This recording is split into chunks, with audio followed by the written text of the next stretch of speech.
I'm sorry, but I have to bring up another game where you were talking about choking away a big lead, and this was another ranked team that came down to a one possession game. Indiana's breaking my heart.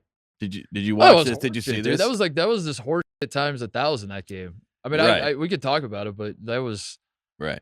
Well, I don't want to talk about the basketball. I want to talk about Fran McCaffrey. Fran McCaffrey. I'm watching the start of this game. It's like 21-5, and I'm looking at Fran McCaffrey. I'm texting some Iowa people, and I'm like, this guy looks like he's resting on his laurels, so to speak. He seems pretty content with what's going on here.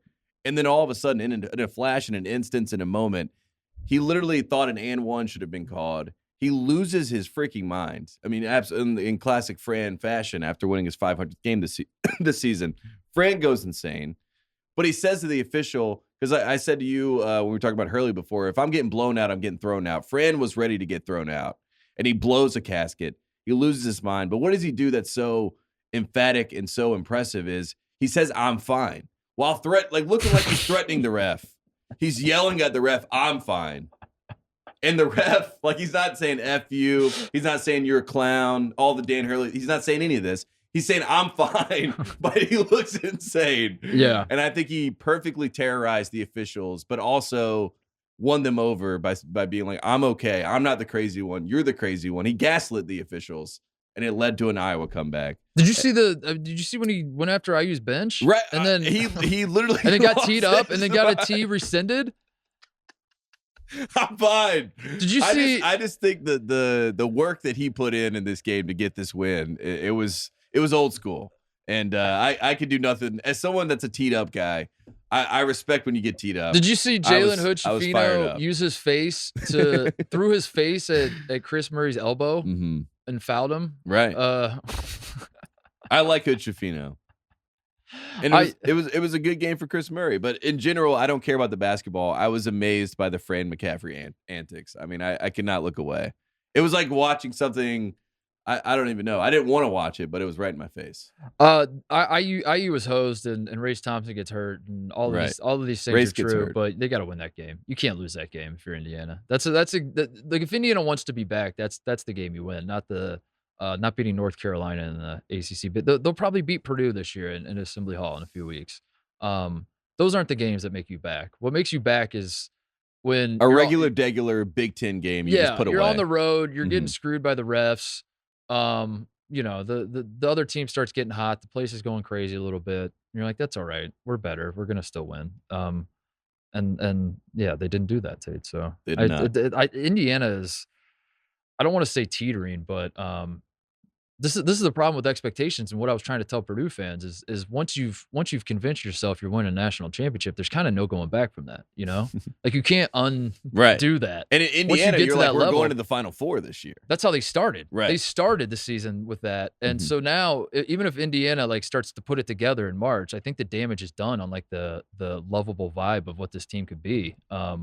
I feel like, they're circling the drain in terms of life comes at you fast. The vibes are circling the drain in Bloomington right now, and they can get it back if they beat Purdue, which I think they play February. I'm going to that game, by the way. Yeah, I'm excited for you. I'm fired up. And the good news is that you're a Purdue booster, so whatever happens, I think I'm going to both games. I think this is the year. My plan is I'm going to. I want to go to IU Purdue in Bloomington with my father, and then I want to go to IU or Purdue IU in West Lafayette with my mom. And then will your dad come to West Lafayette? No, he's not going. Is there a chance that we see a man in a trench coat that looks very similar to your father in the crowd? And he's booing. He's got his arms crossed in the tunnel, and he's just leaning up against the tunnel. I think there's a chance. Oh man. The Big Ten is I don't want to say wide open because I think Purdue loses one game, and you want to convince yourself that it's one game at home, and it is against a team that I do think is a serious threat to win the Big Ten. I do think Rutgers could win the conference. So you want to talk yourself into this thing being wide open. I still think Purdue's the favorite, obviously, right? I think so. Yeah, but Rutgers is right there. Is Edey still the favorite, unquestioned National Player of the Year? I think so. Yeah. Hasn't really changed. I wonder if it can change. I'm not sure it can. Unless he gets injured. There's a Drew Timme push going on right now. But if you watch the San Francisco game last night, I mean, not to say Drew Timme played good in this game. Doesn't matter. The Drew Timme has the media. Drew Timme has the he does. Gonzaga does. Gonzaga there's a media mafia. They have the ear of the media. They absolutely do, 100%. Their Mark Few is pulling strings with the media. The Mark Few media is going to push Drew Timme as hard as they can. I promise you that. We have not seen the last of Drew Timme.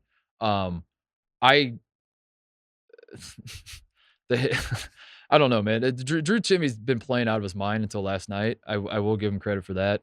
I still, every time I've watched this Gonzaga team, I'm like, this is an Ethan Happ Wisconsin team. Right. Is Drew Timme just Ethan Happ, but slightly better, but can has more flair. He has more flair than Happ. Ethan Happ with a mustache. Right. He's got like 4 feet more range on a shot than Ethan Happ, which is to say he could hit a jump shot. Yeah, he can go to the mid post. Yeah. He'll take you to the mid post. He doesn't have to go straight low post and back you down. That was Ethan Happ's move. And then the rest, you're like, I mean, I guess that these other guys are okay. I mean, Bolton had a good game last night. I mean, Watson's been better, but yeah, in general, I mean, that could have been the first win for the Dons in 10 years against Gonzaga, and it felt like it could have been a flip moment where we did a Sleeping Giants podcast years ago, and we talked about San Francisco and how they kind of got their juice stolen by Gonzaga in the WCC. Now you got 2 top 15 teams in the net in the WCC, St. Mary's and Gonzaga.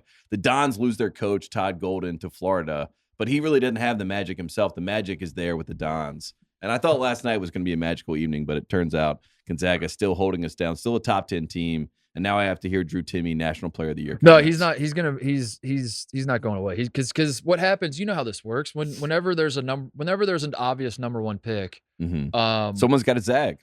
Yeah, you got to zag. Whenever there's an obvious number 1 pick or an obvious National Player of the Year that emerges early, you got to figure out who's going to take him down, and that becomes the conversation. Is who's all right, Zach Edey, yeah, he's going to win National Player of the Year. But what if he doesn't? Who's the guy?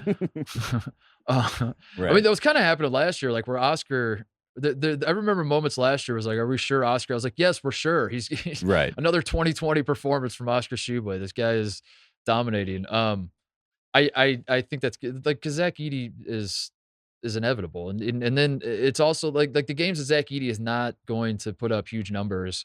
It's going to be because they're Ohio State type defense where he's getting double teamed every time, and like Zach Edey's not going to have a quote unquote bad game. It's not going to happen, right? And that's what unless he has foul trouble or something like that. But at the end of the day, he seems to avoid fouls. And even then, it's going to be, it's going to be his first refs. foul against Ohio State was the hard foul on Akpara when he was going up for the dunk at the end of the game. I couldn't believe that was Edey's first foul of the game. Foul, that was his only foul. Right. That's what I mean. The guy didn't have that problem for whatever reason, being a big. That's crazy. To me, he also, you know what else Zach Edey's really good at? He's really good at like for a guy that lives in the paint at all times, and he's just this big dude that just hangs out underneath the basket. He's really, really good at not getting called for 3 seconds. I will say that too. Like that's a skill. That's a skill. A lot of guys, would get called for 3 seconds. Tate, not him. Zach Edey's figured out a way to just hang out down there. You're saying he's getting superstar whistles. Well, I'm not saying anything. I'm saying it's a skill. I say all the credit to him. That's what I'm saying. I'm saying, does it sound like I'm bitter? I'm not. No. I'm saying all the credit to him, dude. How could I be any more classy with what I'm saying? All the credit to him. He doesn't get called for 3 seconds. All the credit to Drew Timme, but if I have to pick someone to be National Player of the Year, that's number 2. It's Tubelis for me. If there's a big that I have to put number 2 on my list, it's going to be Tubelis for Arizona. I think he's the guy. He might be the best point guard on Arizona. I'm afraid. I agree with you. I have Tubelis in number 2. Okay, but I'm telling it doesn't matter. You're just saying that no matter what, it's inevitable. Drew Timme will finish in second place. No, I'm telling you that we don't matter. Unfortunately, is what I've learned in this is that there's a larger media at play. I'm not telling you how I would vote. I'm telling you what is going to happen. Okay. I'm telling you the Drew Timme push is coming. Because I'm trying to like the other people I talk to in college basketball media, they are willing to have the conversation that Gonzaga stinks. They're like, yeah, I don't trust the guards on it. And then whenever I push it to, I also think Drew Timme is like slightly over it. Like he's very good, but he's Ethan Happ with a mustache. It's like, whoa. Tone it down. Tone it down. How dare you say that? And I'm like, how dare you disrespect Ethan Happ, dude? Like, what are we doing? Ethan Happ was, right. That's what it's really about. Dude, do you not like the spin move baseline that Ethan Happ for the reverse layup? Good. Like, it's pretty good. It works. It works. That's what we know.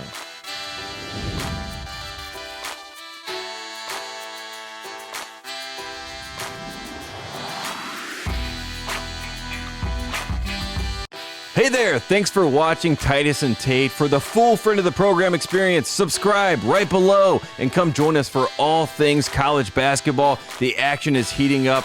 Come join Titus and Tate.